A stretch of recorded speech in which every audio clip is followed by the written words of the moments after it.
Saturday morning started like any other. I was in the garage, fixing up some old shelves while Melissa, my wife, was upstairs. We didn't have any plans. No fancy dinners or hangouts with friends. Just one of those quiet weekends you sometimes look forward to after a long week. I remember thinking how peaceful everything felt. Too peaceful, maybe. Then it happened.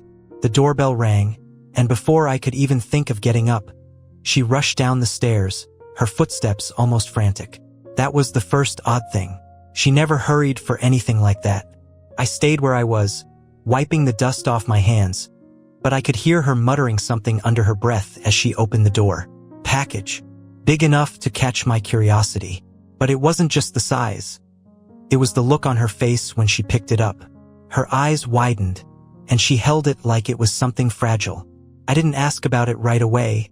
I didn't want to seem too interested, but I wasn't stupid either. There was something off about the whole thing. She didn't bring it into the living room like I thought she would. Instead, she carried it upstairs to our bedroom, clutching it close to her chest like a lifeline. That's when I got this heavy feeling in my gut. I dropped what I was doing and followed her, quietly, staying a few steps behind.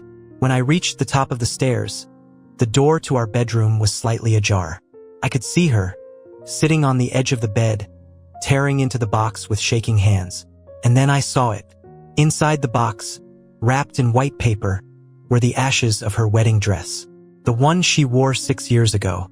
The one she told me was the most important piece of her life after our wedding. I froze, just standing there, watching her pull out the jar, her fingers tracing the glass as if it held some kind of meaning only she understood. Why the hell would she do this? Why now? She hadn't mentioned anything about this, hadn't asked if it was something we should do together, hadn't even hinted at it. Her face softened as she stared at those ashes.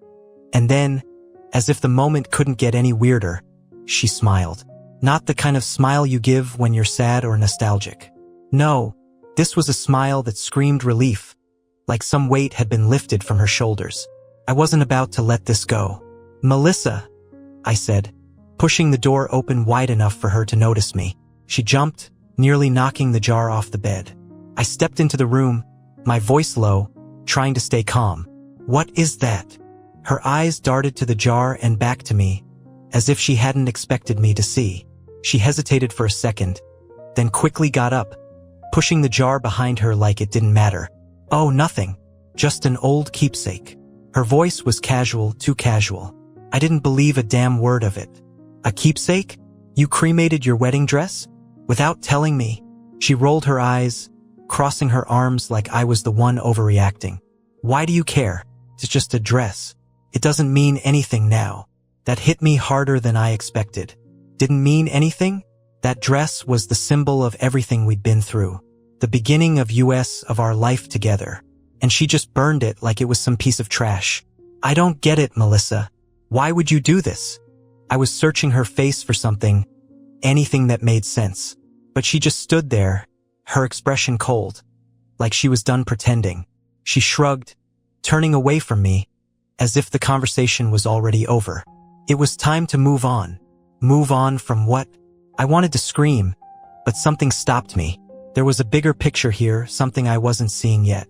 Before I could ask any more questions, she grabbed her purse from the chair and headed for the door. "I'm going out," she said over her shoulder, without even looking back at me. I just stood there, staring at that jar of ashes, feeling something crack inside me. The door slammed behind her, and the sound echoed through the house, sharp and final. I stayed there, rooted to the spot, staring at the ashes like they held some secret answer. How had we gotten here? How had something that felt so solid, so permanent, turned into this? I could still remember the day she wore that dress, her smile brighter than I'd ever seen, her hand gripping mine so tight like she was afraid to let go. And now she just burns it and walks out? Couldn't wrap my head around it. But the longer I stood there, the more something gnawed at me. This wasn't just about the dress. This wasn't some spontaneous, emotional decision. That smile she gave when she saw the ashes. It wasn't sadness. It wasn't regret. It was freedom. That's when it hit me. She wasn't just moving on from the dress. She was moving on from us. I grabbed my phone, scrolling through our messages, looking for anything that would make sense of this. And then I noticed it. Her text history had gone cold. The long conversations we used to have, gone. Lately, it was just, I'm working late, or I'll be home soon. No questions about my day, no jokes, nothing. But that wasn't the worst of it. What really set me off was the gap. 3 days ago, there was a 3-hour window where she hadn't responded to any of my texts. And not just a gap, but an entire thread had been deleted, right in the middle of a conversation. I sat down hard on the bed, my mind racing. She'd never been this distant before. She'd been disengaged, sure, but not like this. I remembered how she started disappearing more often over the past few months. She'd give me some excuse, errands, work, dinners, the usual stuff. I believed her. Or maybe I hadn't wanted to see what was right in front of me. I ran my hand through my hair, feeling the frustration boil over. I needed answers. I checked her Instagram, her Facebook. Nothing out of the ordinary. But then, almost without thinking, I opened her email. I hadn't looked at it in months. We didn't snoop around each other's things because that's what trust was, right? Well, F***K trust. I was done playing by the rules when she was clearly breaking them. Her inbox was clean, but it was the sent folder that made my heart sink. A message she'd sent to some guy named Ryan just 2 days ago. The subject line? Can't stop thinking about last night. I stared at those words, each one hitting like a punch to the gut. My head was spinning. I clicked on the email before I could stop myself. Ryan, I know we said we wouldn't talk about it, but I can't stop thinking about how good it felt to finally be free. I haven't felt that way in so long, and it scares me, but I also can't get enough of it. I don't know where this is going, but I know I'm not ready to walk away yet. Not from you. Couldn't breathe. My chest tightened as the reality of it all came crashing down. She was cheating on me. She'd been seeing someone else. Behind my back. Sneaking around like our entire life together meant nothing. All those nights I thought she was working late or with friends. She was with him. I wanted to throw the phone, smash it against the wall, anything to make that message disappear. But it didn't matter. I couldn't unsee it. I couldn't pretend this wasn't happening. My wife, the woman I'd built my life with, was screwing someone else and lying straight to my face about it. I stood up, pacing the room, the anger bubbling up, white hot. How long had she been seeing him? How long had I been the idiot sitting at home while she was off, doing whatever with Ryan? I grabbed the jar of ashes, holding it in my hands, staring at it like it could give me the answers. She destroyed her wedding dress because she'd already moved on. She wasn't my wife anymore. She wasn't even pretending to be. I slammed the jar down on the dresser, my hands shaking. No, this wasn't going to end like this. I needed to confront her, to see the look on her face when she realized I knew. There was no way I was letting her walk away from this without an explanation. I wasn't just going to sit back and let her burn down our entire life without her telling me the truth. I picked up my keys and stormed out the door, my heart pounding in my chest. I didn't know where she'd gone, but I was going to find her. And when I did, she was going to have to look me in the eyes and admit what she'd done. I drove like a man possessed, knuckles white against the steering wheel, my mind racing through 1,000 scenarios. My gut was screaming at me that this Ryan wasn't just some fling. Felt bigger, more deliberate. And if Melissa thought she could slip away for a few hours and keep her little secret buried under work meetings and errands, she was dead wrong. Not this time. I wasn't even sure where to start looking, but something told me she wasn't far. She had been too calm when she left the house, almost like she expected me to stay behind and sulk in my confusion. But I wasn't about to play the fool anymore. I drove towards the place where she often ran errands. This little cafe we used to go to all the time, back when things were good. Lately, she had been mentioning it more, saying she liked to stop by there after work to relax. But I wasn't so sure about that anymore. There was something off about the way she said it, like she wanted me to hear her, but also didn't, like she was covering up something without really trying. And then, like a F*** king punch to the gut, I saw her, sitting in the corner booth by the window, sipping on her iced coffee, laughing. But she wasn't alone.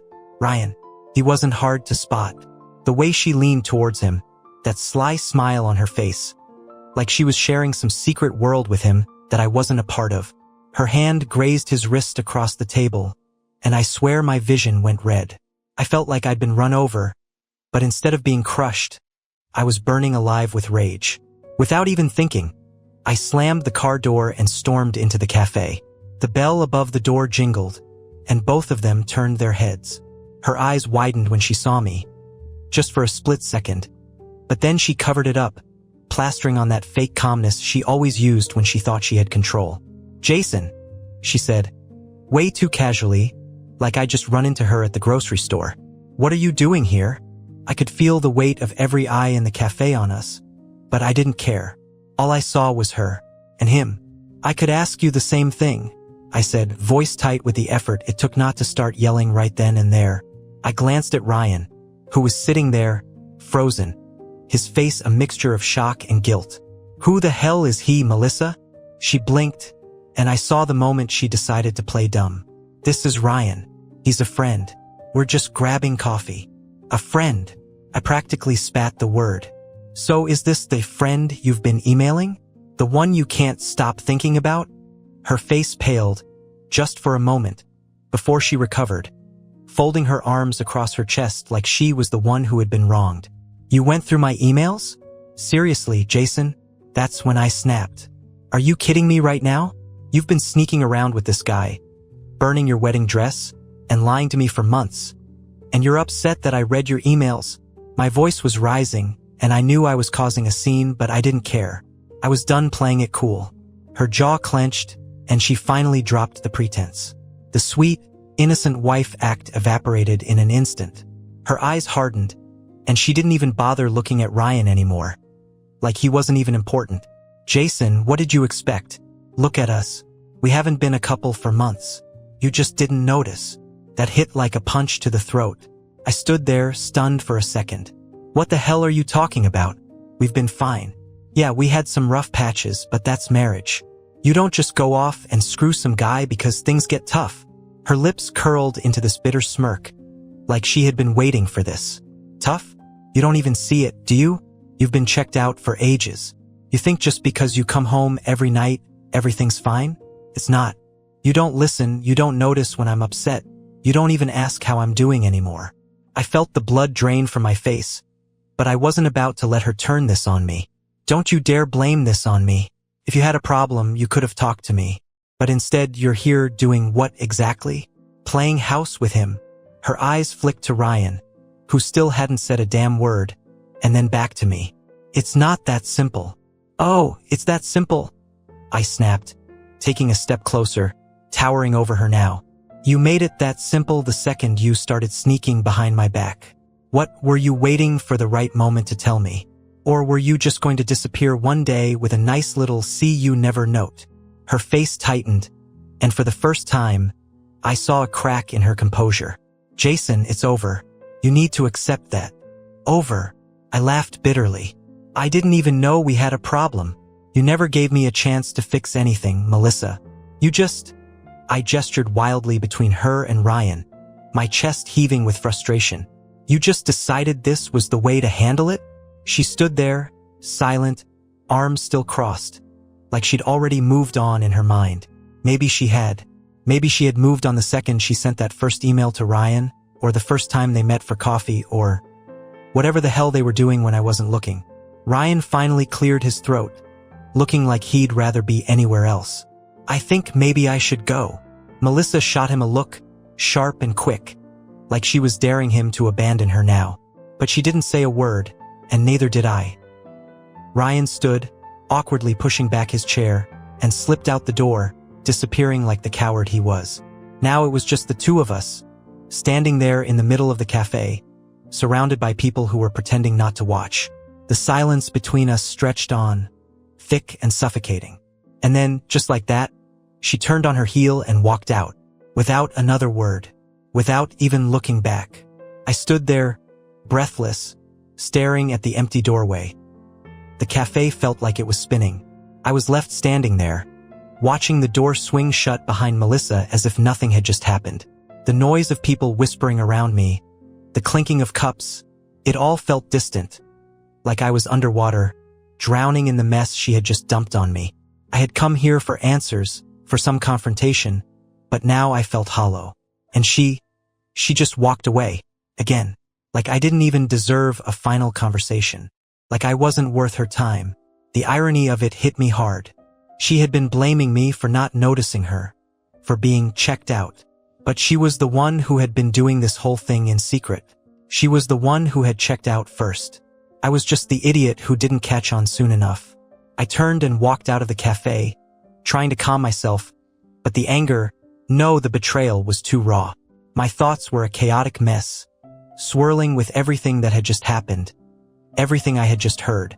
I fumbled with my keys, hands shaking, trying to unlock the car door. When I finally got in, I just sat there, gripping the steering wheel, my breath coming in shallow, uneven gasps. It's over. The words Melissa had said kept bouncing around in my skull. Over. She hadn't even hesitated. Had she already made up her mind? Was this just her way of slowly breaking me down before pulling the final plug? The coldness in her eyes during that confrontation. It wasn't something new. She'd been done long before I even realized there was a problem. I slammed my fist against the dashboard. Hard. It didn't make me feel better, but it was the only thing I could do to stop myself from screaming. Everything I thought I knew about us, about our life, had been a lie. Or maybe it wasn't a lie, but it had slowly unraveled while I wasn't paying attention, and she didn't even care enough to tell me. I grabbed my phone, opening the email again, staring at those damn words from Ryan. I haven't felt that way in so long. What was she talking about? What did he give her that I couldn't? When had I become so useless in her eyes that she needed someone else to fill the void? I started scrolling, looking for more messages between them, more proof. I needed to see the whole picture now. I couldn't sit in the dark any longer. And there it was. Another email from last week, sent at midnight. Ryan, tonight was everything I've been missing. I didn't think I could feel this alive again. I'll see you tomorrow. Same place. Same time. Same place. Same time. So this wasn't a one-time thing. They had a routine. How long had this been going on? I felt sick to my stomach, like I could actually throw up right there in the driver's seat. Every time she said she had to work late. I'm just meeting some friends for drinks. She had been with him. I'd been sitting at home, waiting for her, while she was sneaking around behind my back with this guy. This wasn't just an affair. This was a king second life she was leading. I couldn't sit still any longer. My body moved on autopilot, and before I knew it, I was driving. I didn't even know where I was going at first, just pressing my foot harder on the gas, trying to outrun the thoughts in my head. But the more I drove, the more the destination became clear. Home. Not our home, though. Not anymore. Just the place where all the lies had started. I had to get there before she did. I needed to pack my things or hers. I didn't know yet, but I needed to make a decision before I did something stupid. My heart was racing, my mind spiraling. But the one thing I knew for sure was that I couldn't stay in this limbo. Not after today. When I pulled into the driveway, the house looked different. It didn't feel like mine anymore. It was just a shell. A place where I'd been too blind to see what was happening right in front of me. The memories inside, the laughter, the quiet nights, the promises we made, all felt tainted. It wasn't a home anymore. It was a king graveyard. I barged inside, heading straight for the bedroom. Her clothes were still hanging neatly in the closet. Our wedding photo was still framed on the nightstand. I stared at it for a moment, my hands shaking again. The way we looked that day, the way we smiled like we had the whole future ahead of us. It felt like a joke now. All of it. She had smiled the same way at Ryan. She had probably made the same promises to him. And then I saw it. The package with the ashes of her wedding dress was still sitting on the dresser, the lid slightly ajar. I couldn't help myself. I walked over and picked it up, staring at the contents, my mind racing. Why had she done it? What had she thought while burning that dress? The dress that was supposed to symbolize our commitment. Did she feel guilty? Or was it her way of letting go of me, bit by bit, before I even knew I was being left behind? The house was quiet, too quiet. I realized she hadn't come home yet, but I knew it wouldn't be long. And when she did, there would be no going back. I had to decide right now. Was I going to stay and fight for something that was already dead? Or was I going to leave before she could burn anything else in our life down to ashes? I put the jar back on the dresser, my heart pounding in my chest, and I sat down on the edge of the bed, waiting for her. Because when she walked through that door, there would be no more running, no more pretending. It was going to end tonight. One way or another, I sat there on the edge of the bed, the silence thick and suffocating, my hands gripping the edge of the mattress so hard my knuckles turned white. Every second that passed felt like a countdown, ticking down to something inevitable. I didn't know what I was going to say when she walked through that door, but I knew I couldn't let her walk all over me again. Not this time. The jar with the ashes of her wedding dress sat on the dresser, a twisted reminder of how she had already burned our life down before I even had a chance to save it. The finality of that jar haunted me. She hadn't just betrayed me with some other guy. She'd been planning her escape for months, bit by bit, while I was busy holding on to the ruins of what I thought was still a marriage. And then I heard it, the sound of her car pulling up into the driveway. My chest tightened, every muscle in my body tensing as the familiar sound of her footsteps approached the front door. This was it. I wasn't ready, but it didn't matter anymore. This was the moment I'd been building towards all day. The door opened, and there she was, walking in with that same calm indifference she'd shown earlier at the cafe. She tossed her keys on the kitchen counter and looked up, her eyes meeting mine as she stepped into the hallway. She didn't even flinch.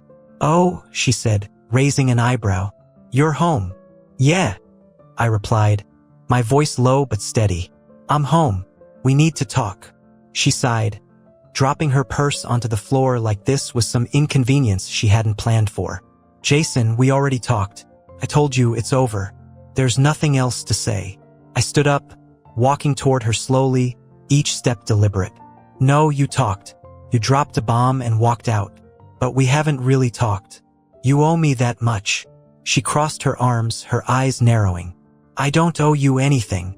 I felt my temper flare. "You think that, huh? After 6 years, after everything we built, you think you can just walk out and act like none of it matters?" "Jason, stop being so dramatic," she snapped. "It's not like I haven't been clear. We've been falling apart for months.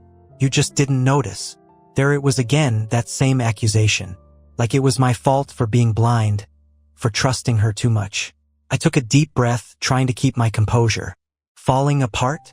You mean you've been falling apart? I didn't know we had a problem because you never gave me a chance to fix it. Instead, you're off sneaking around with Ryan.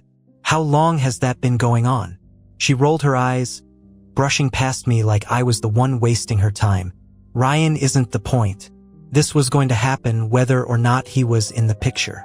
I grabbed her wrist, forcing her to face me. Not hard, just enough to make her stop brushing me off. "He's not the point? You were sleeping with another guy. Melissa, how is that not the point?" She yanked her arm back, her face hardening into something cold, almost unrecognizable. "You think this is just about him? God, Jason, you don't get it. Ryan was a symptom, not the disease.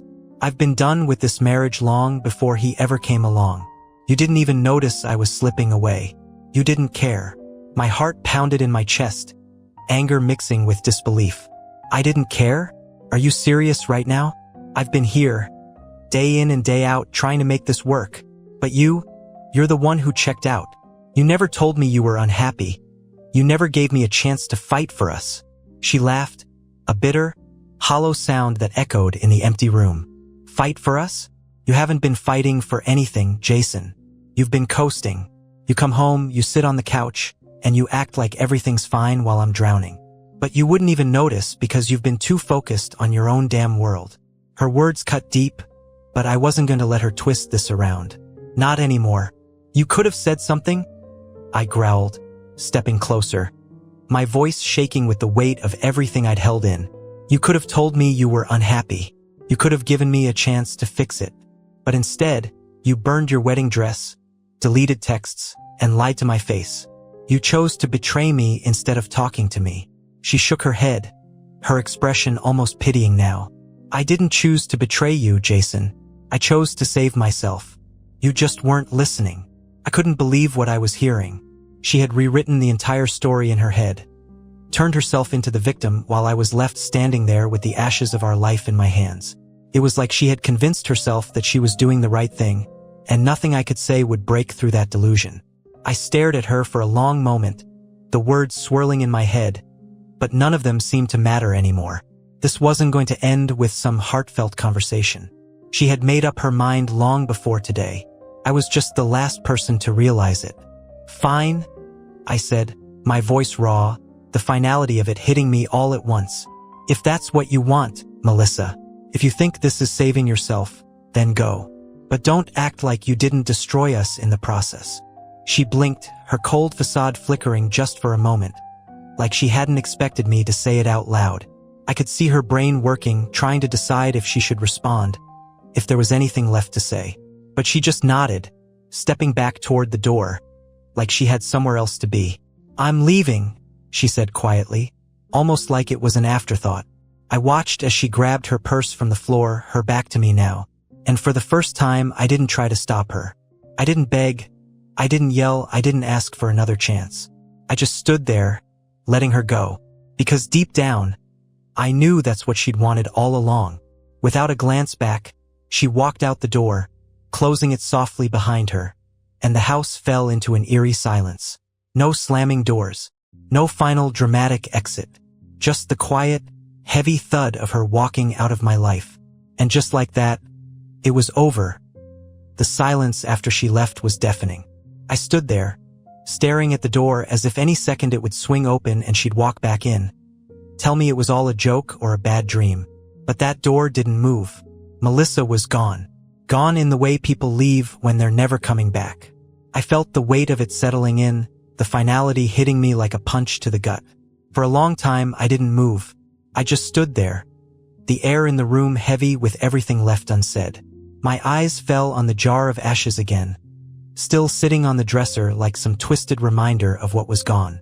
That jar felt like a taunt now. Melissa had destroyed the symbol of our commitment, and in a way, she had prepared for this moment long before I did. She had reduced the past to ashes and moved on. While I was still clinging to the pieces, hoping to glue them back together, she had already scattered them in the wind. My legs finally gave out, and I collapsed onto the bed, the same bed we'd shared for years. Every inch of the room felt different now. The photos on the walls, the books on the nightstand, even the smell of her perfume that still lingered. It all felt like a lie, like I'd been living in some parallel version of my own life, blind to the truth that had been unraveling beneath my nose. And then it hit me. She hadn't just left me. She had erased us. She had destroyed every shred of what we used to be, step by step, without even looking back. It wasn't just the dress. It wasn't just the cheating.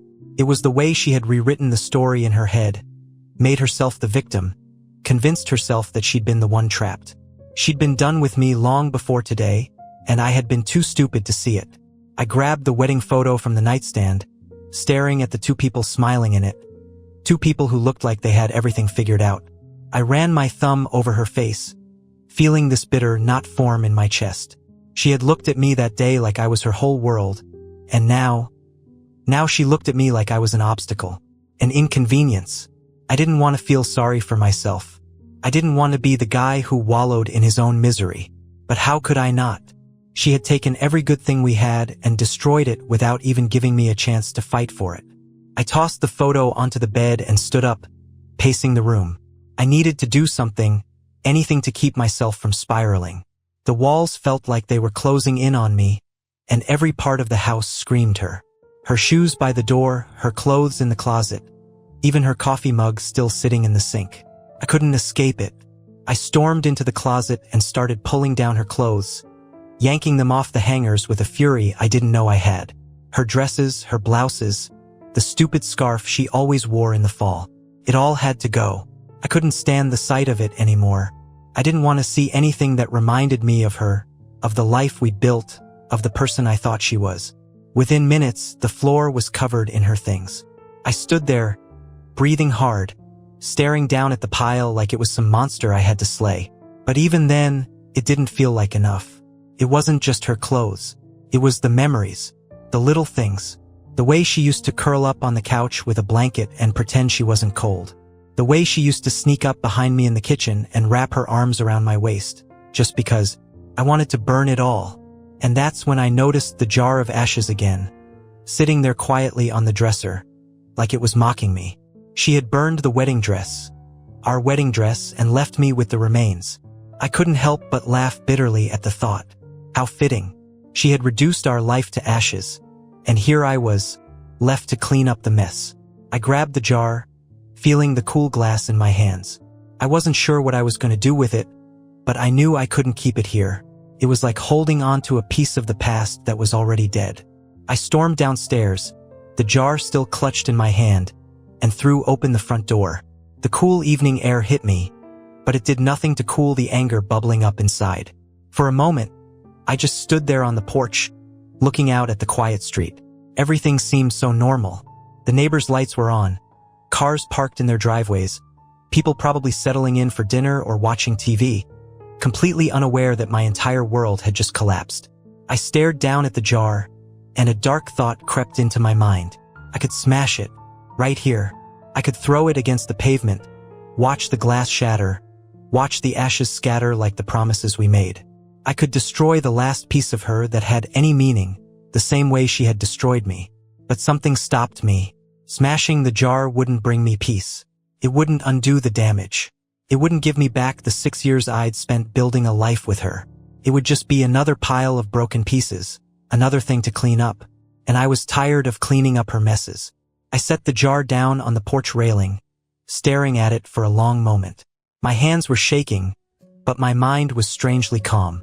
I wasn't going to let her ruin me. She had already taken enough. My life, my heart. It all felt like it had been ripped apart, but I was still standing, and that had to mean something. I turned back toward the house, stepping inside. The mess was still there, the clothes, the photos, the memories, but I realized in that moment that I didn't need to burn it all down. I didn't need to erase every trace of her to move on. I just needed to start again, piece by piece, even if it felt impossible right now. Because no matter what she had done, I was still here, and I wasn't going to let her betrayal define me. I woke up the next morning to sunlight streaming through the windows, but it didn't bring the warmth or peace that mornings usually did. It just highlighted the emptiness. Melissa's side of the bed was untouched, cold. I hadn't slept much, barely closing my eyes for more than a few minutes at a time. My mind kept replaying every moment from the day before. The confrontation, the lies, the way she walked out without a single glance back. I lay there for a while, staring at the ceiling, wondering what I was supposed to do next. There was no guidebook for this, no checklist for what to do when your wife burns her wedding dress, cheats on you, and leaves. The house felt different now, quieter than it had ever been. Maybe because I knew that quiet wasn't temporary. This wasn't just another argument, something we'd patch up and move on from. She was really gone, and for the first time, I had to face the reality that my life wasn't going to go back to the way it was. Eventually, I forced myself out of bed. The mess from the night before was still there. The pile of her clothes on the floor, the wedding photo I had tossed onto the bed. I could feel the weight of it pressing down on me, but I wasn't ready to deal with it yet. Not all of it, at least. I walked into the kitchen, opening the fridge out of habit, but the sight of her favorite yogurt on the top shelf made me slam it shut again. I couldn't do this. Not yet. I couldn't face the little reminders of her sprinkled all over the house. Every corner of this place felt like her. Every inch of it was soaked with memories. Memories that now felt tainted, spoiled by the truth I'd uncovered. Instead, I grabbed my phone and scrolled through my contacts. I needed to talk to someone. I needed to get this out of my head before it ate me alive. My thumb hovered over my best friend's name, Derek. We hadn't talked in a while. I guess I'd pulled away over the past few months, more caught up in my own world than I'd realized. I'd been so focused on trying to fix my marriage that I hadn't even thought about leaning on anyone else. I hesitated, but then I pressed the call button. It rang twice before Derek picked up, his voice groggy.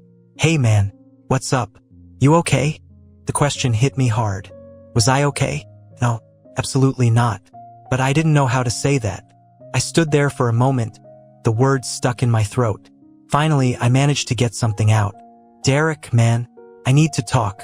It's Melissa. She's gone." There was a pause on the other end. "Gone? What do you mean, gone?" I sighed, running my hand through my hair, feeling the weight of everything I had to explain. She's been cheating on me with some guy named Ryan. I found out yesterday. She left. It's over. The line went quiet for a moment, And then Derek cursed under his breath. Jesus, man, I had no idea. I'm so sorry. Do you need me to come over? I almost said yes. I almost asked him to come by, to sit with me, to help me process this mess. But instead, I shook my head, even though he couldn't see me. No, thanks, but I just needed to talk. I'm still trying to figure out what the hell I'm supposed to do now. Listen, Derek said, his voice steady, like he was trying to pull me out of the fog. You don't have to do anything right now. You don't need to have it all figured out. Just take it one step at a time. You're going through hell, man. Anyone would be. But you're not alone in this. I swallowed hard, the knot in my throat tightening. Yeah, I know. It's just, everything feels like it's falling apart. I don't even know where to start. You start by breathing, he said, with the kind of calm that only someone on the outside of the storm could have. Then you figure it out piece by piece. She might have left, but you're still here, and you're stronger than you think. You don't have to do this alone. I nodded again, feeling some of the tension ease out of my chest. Talking to Derek didn't fix anything, but it made me feel less like I was drowning. Thanks, man. I appreciate it. I needed to hear that. Anytime, he said. You know where to find me, and if you need to crash at my place, just say the word. Don't hesitate. I hung up after that, feeling a little more steady but still weighed down by everything that had happened. Derek was right. I didn't have to fix everything right now, but I had to start somewhere. I had to pick up the pieces of my life, even if it felt impossible. I stood in the kitchen for a while, just staring out the window, thinking about what my next move was. I knew I couldn't stay in this house much longer, not like this. Everywhere I looked, there were too many reminders of what I had lost. I needed to clear my head, to put some space between me and all of this. My phone buzzed in my hand, and I glanced down at it, half expecting another message from Melissa, or maybe from Ryan, some cruel twist of fate. But it wasn't either of them. It was an email from my lawyer. I hadn't even realized I was still holding on to the idea of reconciliation until I saw that email sitting there, staring back at me like a slap in the face. Melissa must have already filed for divorce. That's what this was, right? Another step in her plan to erase me from her life, just like she had erased the wedding dress, the promises, the memories. I opened the email, my heart pounding, bracing myself for what it would say. But it wasn't a divorce filing. It was a formal notice about the separation, a reminder that I would need to start the process of dividing assets, filing papers, making everything official. It was the beginning of the end. And it wasn't just about Melissa anymore. It was about me, about moving forward, about making decisions for myself, not for her, not for us, because there was no us anymore. I leaned back against the counter, staring at the screen. The silence of the house closed in around me, but this time, it didn't feel as suffocating. Felt open, like there was space to breathe again, to think. Maybe Derek was right. Maybe I didn't have to figure it all out right now. But this email, it was a reminder that I had to start somewhere. I closed the phone and looked around the kitchen again. I could still see pieces of her everywhere, but they didn't feel as heavy as they did yesterday. I wasn't sure what my next move was, but for the first time, I wasn't afraid to make one. I wasn't going to let this destroy me. Not anymore. And whatever came next, it was going to be on my terms. The days that followed felt surreal, like I was walking through a fog I couldn't escape from. Every morning I woke up expecting to see her, half convinced that maybe, somehow, this had all been a nightmare. But when I rolled over to that empty side of the bed, reality hit me like a freight train. She wasn't coming back. I had spent the last 6 years building a life with Melissa, and now I was forced to tear it all down, brick by brick. It was like dismantling a house you'd spent years perfecting, knowing there was no salvaging it, only rubble left behind. But somewhere in that mess, something shifted in me.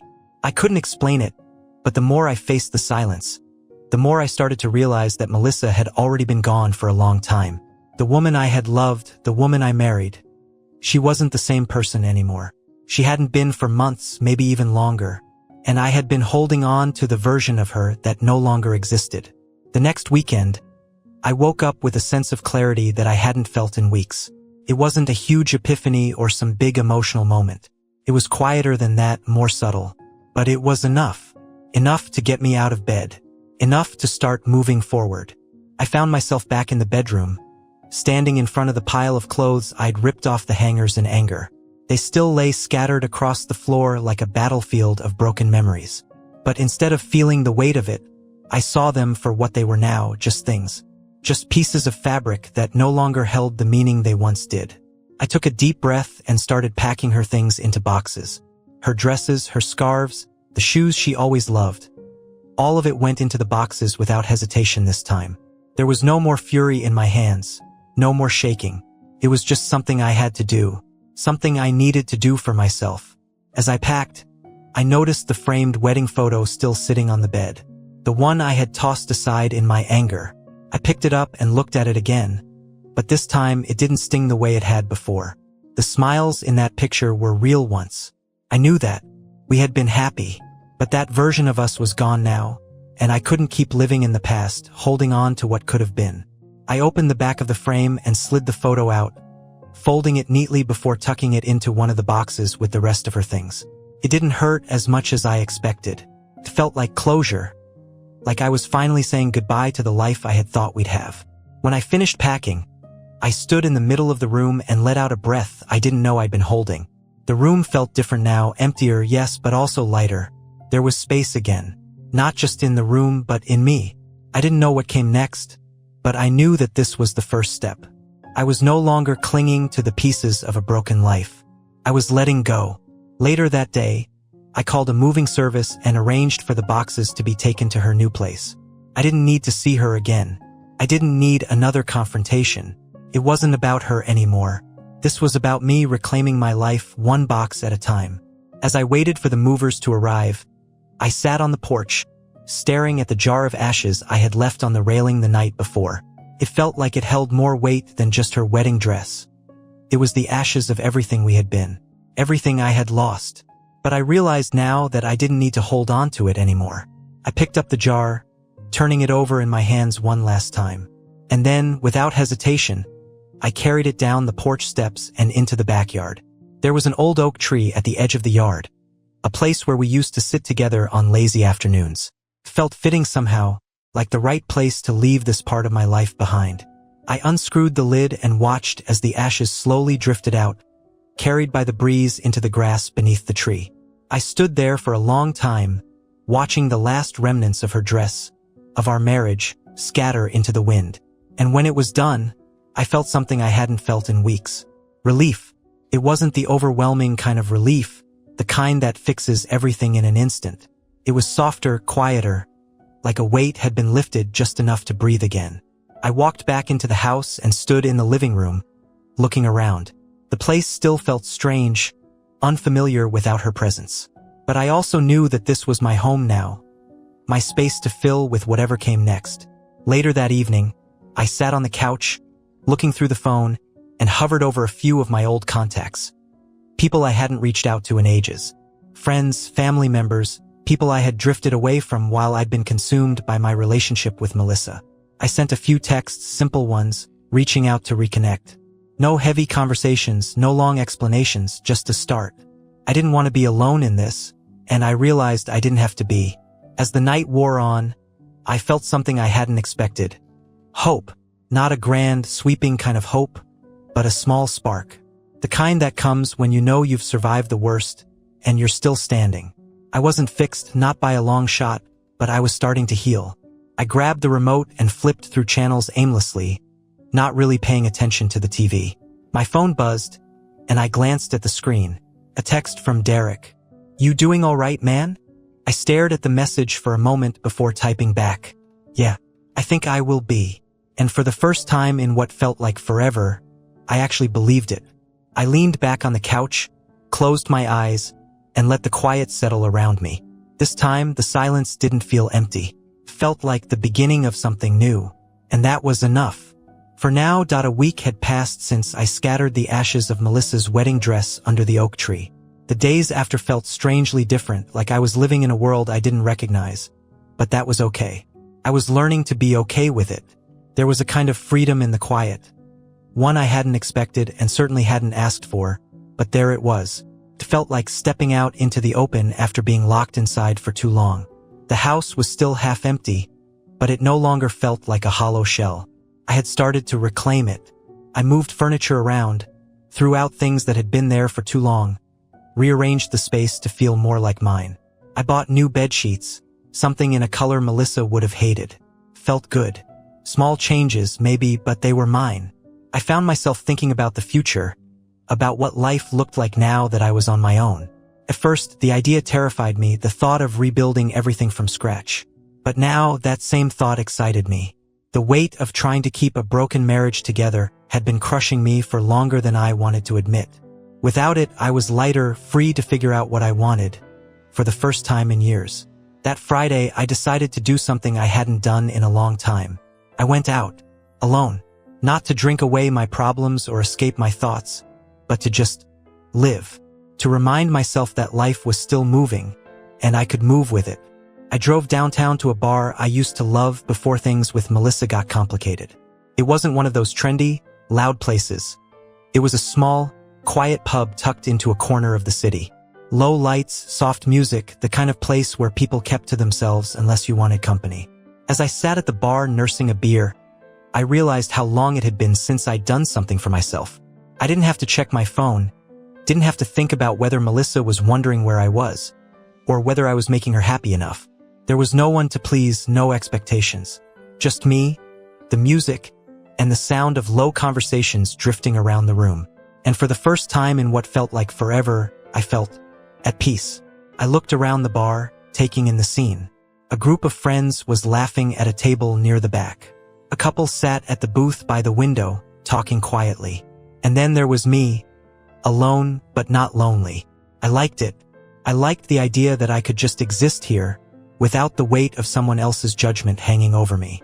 I was halfway through my second drink when I felt a tap on my shoulder. I turned to see a woman standing there, smiling softly. She looked about my age, maybe a little younger, with dark hair and warm eyes that seemed to catch the low light of the bar. "Mind if I sit?" she asked, gesturing to the empty stool next to me. I nodded, surprised but not uncomfortable. "Sure, go ahead." She sat down, ordering a drink from the bartender, and then turned to me. "You look like you're deep in thought. Hope I'm not interrupting anything." I laughed, shaking my head. "No, not at all. Just thinking about life, I guess." "Life's a lot to think about," she said with a grin, raising her glass. "Here's to figuring it out." I clinked my glass against hers, smiling for what felt like the first time in a long time. We started talking. Nothing heavy, just the kind of light conversation that felt easy. Her name was Samantha, and she was there by herself too, just enjoying the night. We talked about work, the city, the best places to grab pizza at 2 a.m. She had this laid-back energy, the kind of presence that didn't demand anything from me. It was refreshing.